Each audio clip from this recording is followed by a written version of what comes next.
Hello, welcome back to On the Brink. This is Nick Carter. Today we're sitting down once again with Minnesota Representative and House Whip Tom Emmer. He's been on the show a couple times. Couldn't be a better time to have Representative Emmer back on the show, frankly. This has been a breathtaking couple weeks in Washington, from the passage of the FIT21 Act to both houses of Congress voting to overturn SAB 121, to the resignation of Chair Marty Gruenberg, to the recent passage of Emmer's anti-CBDC bill. It's been a breakneck pace, and it seems like things in Washington are changing for the better. We sit down with Mr. Emmer and talk about all these things, his views on the legislation, and what it means for Washington's pivot on crypto. Let's dive right in.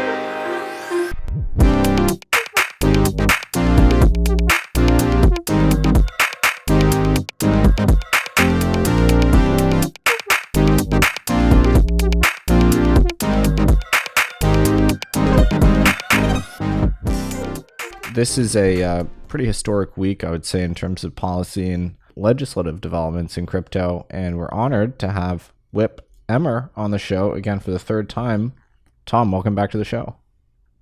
Thank you, Nick. It's good to be with you. Especially, it's been a great 2 weeks, I would argue.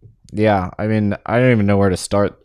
So many things have happened. It feels like there's a real sea change in Washington as it pertains to crypto. I guess we'll just start with the most recent development, which is the House just minutes ago passed your bill, the anti-CBDC bill. So tell me a little bit about how that went. It went well. We ended up having it be bipartisan, although we didn't get the number of Democrats we got on the market structure bill that we passed yesterday. I still take the position, Nick, that this is a nonpartisan issue. It is, and literally what you saw with the breakdown today. And this is the anti-surveillance bill, if you will. You got a whole group of people in this country that argue, oh my goodness, we're falling behind China. China's got the digital yuan and they're doing business around the world. You know what? I don't let that take your eye off the ball. The digital yuan is being used as a government surveillance tool to collect financial data, very personal, private financial data on citizens. And in China, they're building social credit scores based on behaviors. And that's just not an American value. And people will say to me, well, that would never happen here. Well, then what happened up in Canada? Yeah. When Trudeau said extraordinary measures, I'm going to shut down all of the digital transactions, and basically froze all the accounts of the truckers that were protesting against him because of the 2022, I think it was 2022 vaccine mandate. So what this bill says, this bill simply says you cannot, federal government, create or implement a central bank digital currency unless you can emulate cash. And that means open, permissionless, and private with a capital P. And we know right now they cannot do the private. But if they ever could, then they can propose it. The other piece of the bill, and there's more to it, but it's this simple, is if they ever do get to that point, or they think they did, Nick, they have to come to Congress to get authorization before they create this government surveillance tool. Because if this is not done right, it literally is the most personal data and behaviors that our government will be able to collect. So just to dwell on this topic for a minute, I think a lot of us in the crypto space feel passionately that CBDCs are a real threat because we don't believe that if implemented, they would retain the same properties of cash. Even though it'd be nice to believe that. It doesn't seem like that's the direction the digitization of finance is going in. In terms of stablecoins, one reason that we're excited about them is they do have some privacy characteristics that do emulate cash. How do you see stablecoins fitting into this whole puzzle? I mean, obviously they're referenced in the FIT Act, but what's your sort of current posture on stablecoins? Well, you got to be very careful with Fed-oriented bill drafting. What do I mean by that? Well, there have been proposals on the stablecoin legislation that it's going to be a state-based system, which is what I believe in, right? But each state has to get approval from the Fed. That's not a state-based system.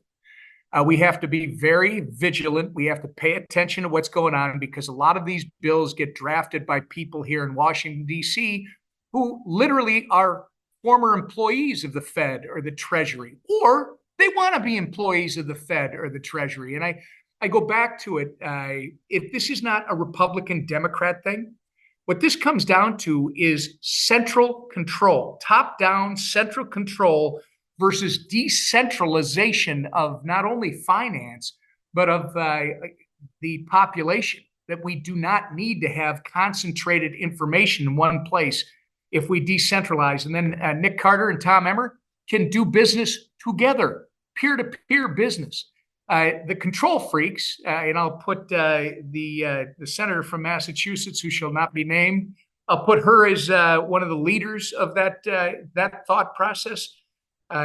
They don't want to give up control. And by the way, if they could get more control, which is what you just referred to, right, collecting this data, God knows what they do with it. I mean, they literally, if you think they won't weaponize this tool against their political adversaries, think again, because they will absolutely use it to choke off. I mean, look at what Marty Gruenberg and these guys have tried to do to the digital assets, crypto space, by literally trying to choke off your banking relationships. Yep. I mean, this is insane. So, speaking of our dear friend in Massachusetts, I mean, it's been an incredible couple weeks here. It seems like the tone in Washington has really shifted. I mean, the tone from the White House specifically has shifted. Of course, Trump has now embraced crypto. What do you make of this possible realignment we're seeing? Certain Democrats are becoming more pro-crypto to peers. Of course, you Democrats voting on the FIT Act. What is your read of why the winds have changed so dramatically in Washington recently? So Gary Gensler, the worthless head of the SEC, who has absolutely no credibility, they promulgate this SOB 121 rule that says banks, traditional banks, who custody digital assets, or more specifically crypto, even if they're not lending against it, this rule said they had to include this on their balance sheets for their loan to asset leverage ratio, right? Totally inappropriate. We had a CRA that Mike Flood from Nebraska, great crypto guy, was on. It was his CRA.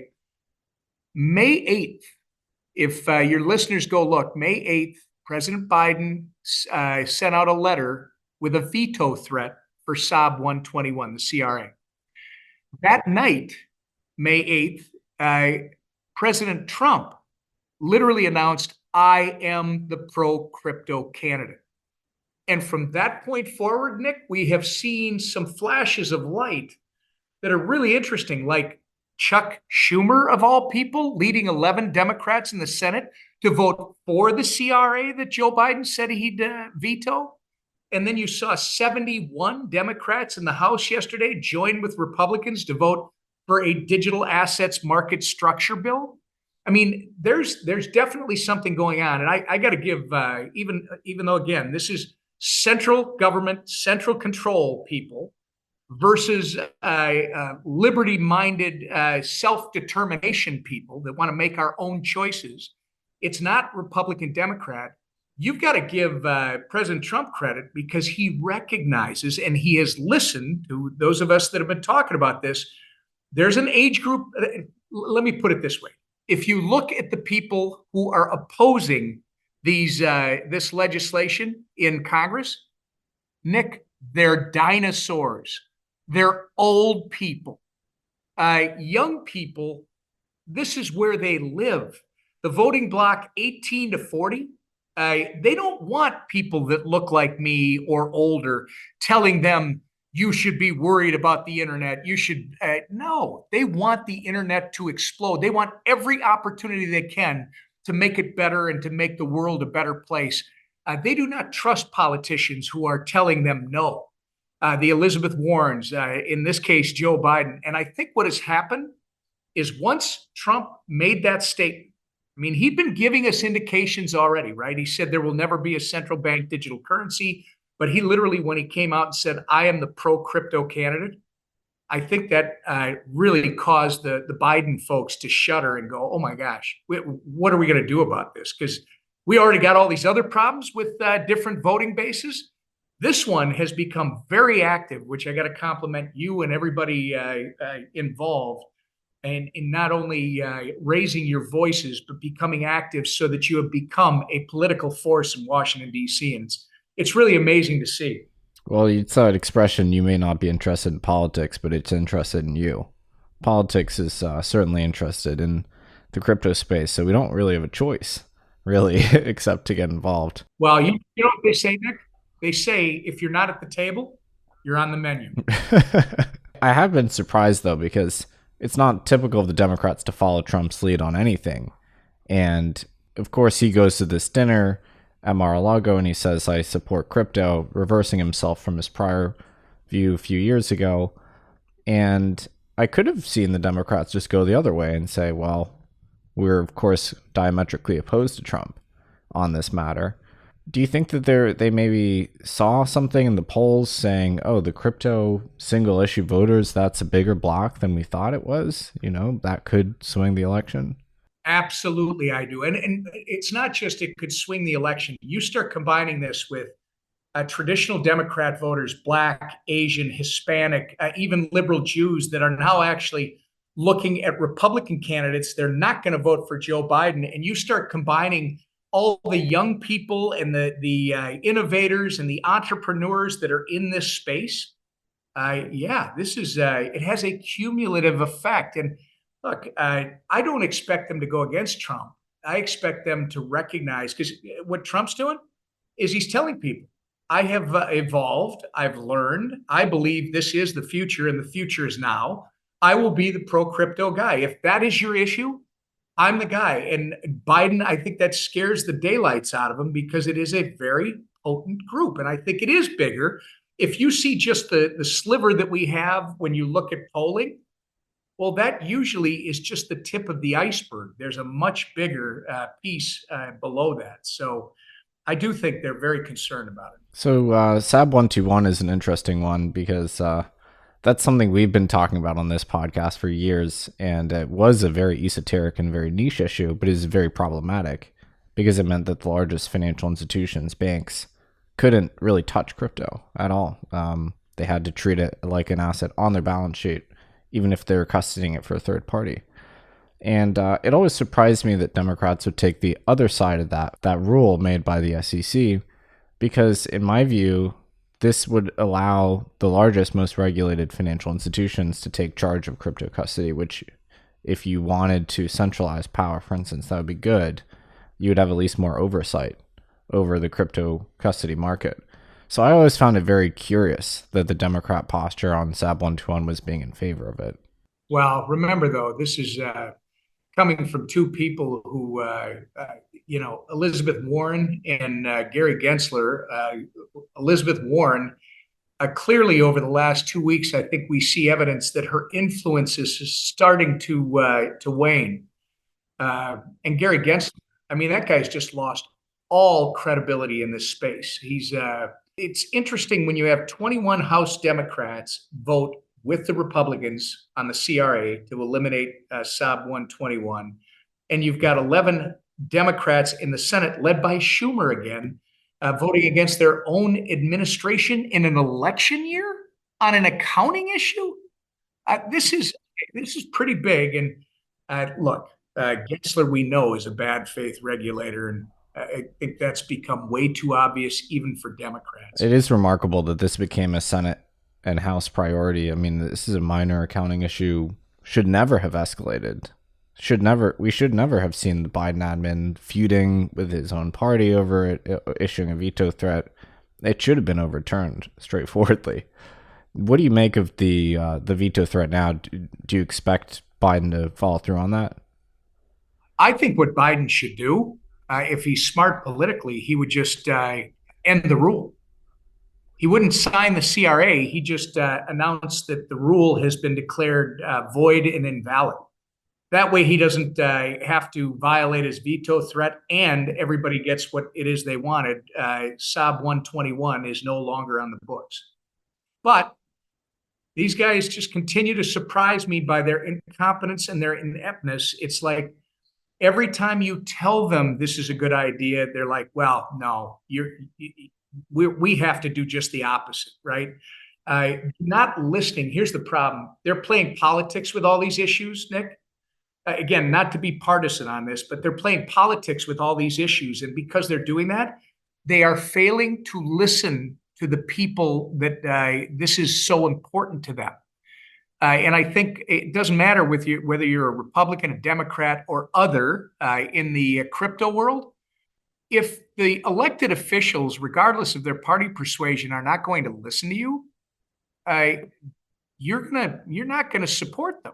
So again, there are single issue voters that I know all over the place that give financially to both Democrats and Republicans who agree with them on crypto issues, right? Those people are single issue voters, and they are playing a bigger and bigger role, not just by getting involved, but financially. And I think that is not lost on the White House.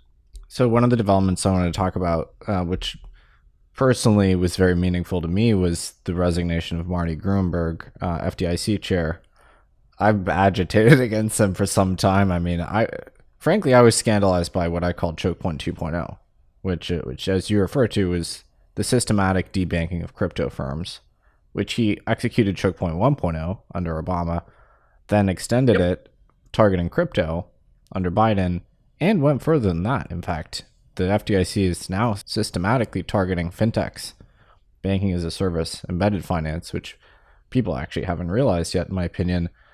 Then he faces this scandal over basically a bro culture at the FDIC, a culture of serial misconduct. 500 employees reported that this culture existed. Democrats initially closed ranks, or at least Elizabeth Warren supported him, and then he resigns. What do you make of this development? Is this more validation that the Warren camp is losing some power here? I would agree with that. Maxine Waters also tried to close ranks and support him. But let's face it, Marty Gruenberg is a lazy, destructive, and apparently a wildly toxic regulator. I wish he had resigned. But unfortunately, Nick, what this creature of the swamp is doing is he's announced that he will resign as soon as his replacement has been identified. He's just doing what these rodents do all the time. He's trying to hold on. And by the way, this is without party persuasion. I don't care. It's these bureaucrats who, this guy, he's been there for a couple of decades, and he's actually led the FDIC for 13 years. Like you pointed out, this 2.0, choke point 2.0, wasn't his first rodeo. I mean, these guys are corrupt. They're dishonest. And really what he's doing here is, if he were to literally resign, which he should have long ago, but if he would, then you would have a 2-2 tie on the voting out of the FDIC, and Biden wouldn't be able to, and more importantly, it's not Biden, our senator from Massachusetts wouldn't be able to advance her agenda. Yeah, I know it's kind of hard to tell what's going to happen next, but I suppose Biden has to propose a successor to Gruenberg and then be confirmed by the Senate. Is that how that would work? That's right. That's exactly right. But you don't need that. He could resign today. I guarantee you there are other people at the FDIC that could step in as interim leaders until you do that. This is a complete, hide the ball. He's giving you a shiny object. I'm going to resign, but I'm not leaving. My hope is that there's a reprieve for firms that are doing something technologically progressive and enabling them to get banking, because as far as I can tell, it's actually been getting worse. The exclusion from the banking system, not better. Yeah, but I think SAB 121 is the beginning of good things to come, right? Frankly. Yeah, and it's been very interesting to see the large banks generally supporting the crypto space. People think crypto is bad for the banks, but the banks were themselves saying, we want to service crypto. We want to obtain other forms of revenue, non-interest revenue, for instance, custody and crypto. People think it's banks versus crypto, but in this case, it's not. It's the banks saying we actually want to do business in the crypto space. We've been systematically walled out of doing that, and stablecoins for that matter too. Well, stable coins as we go forward are huge if it's done right. This is the whole thing about a CBDC. I don't need the federal government creating more money and trying to use a CBDC not just as a surveillance tool, but as a monetary policy tool. Yeah, no, don't be doing that. The whole reason that Bitcoin was created was because of the mismanagement of our monetary system over a long period of time. People didn't trust what these guys were doing, and now they think they're going to take that inside of the system they've already built. Our private banks understand, I think, what's at stake. There's a huge marketplace out there for both traditional banking and, more importantly, for the digital asset banking that is going to take place and grow in the 21st century. And I think that's why you have willing partners that want to be involved in this process. And guess what? I firmly believe that if we do this out in the private sector, it will be so much better than if the government tries to snuff out all the competition, especially when you look at stablecoins. Could you imagine, Nick, if we created a dollar-backed stablecoin that can be created anywhere, not just in this country?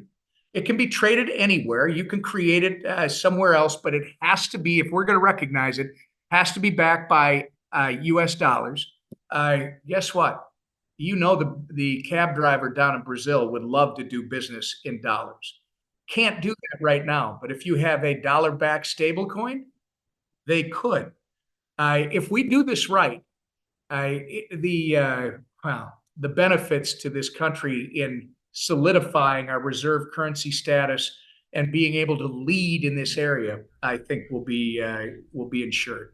Yeah, I've noticed a tonal shift from folks even in the Federal Reserve acknowledging this point that you make, that stablecoins extend the reach of the dollar, they extend the property rights associated with the dollar, and they're a buyer for U.S. debt, which we have other sovereigns divesting out of U.S. debt. Stablecoins, as of today, are the 16th largest, quote unquote, sovereign buyer of the debt. They're right. 160 billion, and that's even before they've been regulated in this country. That's right. Unambiguously good for dollar dominance, as far as I can tell. Two more points to cover here. Ethereum ETF. So the SEC made a stunning about face on the Ethereum ETF. What do you make of this? I mean, is this just a nakedly political decision? Did they see the light on Ethereum? Pretty shocking development, frankly. Look, the SEC's ideological inconsistency on nearly this exact same topic has literally been litigated, and the SEC lost, right? I mean, think about it. I'd be surprised if they do not approve the ETF, but the Ethereum ETF, but I'd expect them to make it painful. Everybody out there better not assume all is peaceful in the valley. I think they've lost every step of the way. So I wouldn't be surprised if they approved it, but they're going to make it a painful process, in my opinion. I think Thursday is the deadline for the SEC's SEC.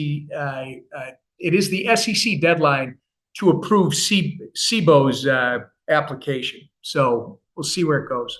That's today.